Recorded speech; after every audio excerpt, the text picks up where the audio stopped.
They are saying a hockey ball of mass 200 gram traveling at a speed of 10 meter per second. It's stuck by a hockey stick. So 10 meter per second is nothing but the initial velocity. So जब आप एक hockey stick से इसको hit करते हो तो ये move करता है with the speed of 10 metre per second. Okay, ये फाइनली जाके स्टक हो जाता है with the second hockey and it return back with the same position, मतलब सेम पाथ फॉलो करके ये रिटर्न बैक आ रहा है. But they are saying कि this time at the velocity of how much? 5 meter per second. Okay, so in both the cases they are asking you change in momentum. Okay, so here they are asking you to find the change in momentum. So let's try to identify how to go with these kind of question. कैसे हम इसको solve करें. The very first thing is like हम क्या mention करेंगे? We'll mention the given points. So mass is given as how much? 200 grams. You know gram is not a standard unit. ठीक है, आपको इसको किस में कन्वर्ट करना है? स्टैंडर्ड यूनिट्स में कन्वर्ट करना है. So it will be equals to how much? 0.2 kg. I hope you guys know ये 0.2 kg कहाँ से आया. हमने क्या किया है? सिंपली 200 ग्राम्स को किससे डिवाइड कर दिया है? 1000 से डिवाइड कर दिया है. ओके, सो ये cancel. 2/10 is nothing but 0.2 kg. Clear है first value. Then initial velocity provide किया था. Initial velocity is given as how much? 10 meter per second. Final velocity दिया है 5 meter per second. And they are asking you change in momentum. ठीक है, तो change in momentum इन्होंने आपसे कुछ पूछा है. So चलो देखते हैं how to solve these kinds of sum. इसको कैसे solve करना है? We'll see that. ना फर्स्टली सबसे इंपॉर्टेंट चीज हम क्या फाइंड करेंगे? इनिशियल मोमेंटम फाइंड करेंगे, right. So will try to find the initial momentum.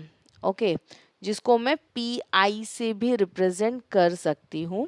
And it is nothing but mass into initial velocity. Initial velocity initial momentum देगा, final velocity final momentum देगा. So you see this value. Mass कितना है बच्चा? 0.2. Initial velocity कितना है? 10 है. So can I से यहाँ पे वैल्यू जो है वो कितनी हो जाएगी? It would be nothing but yes 2 kg metre per second.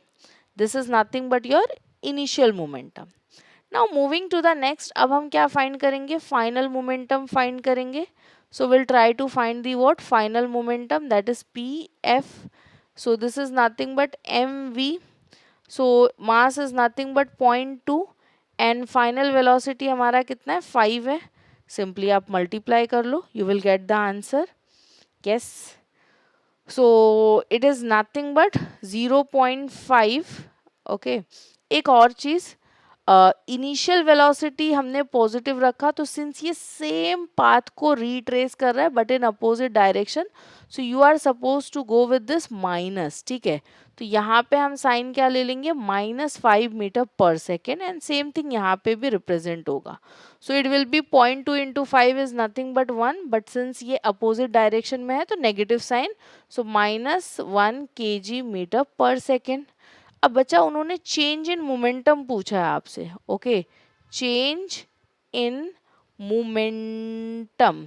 Okay, क्या मैं बोल सकती हूँ change in momentum is nothing but final momentum minus initial momentum? Yes और no? Final momentum minus initial momentum. Final momentum कितना है? -1 है. Already in between हमारे पास माइनस आ गया. इनिशियल मोमेंटम कितना है बच्चा? 2 है.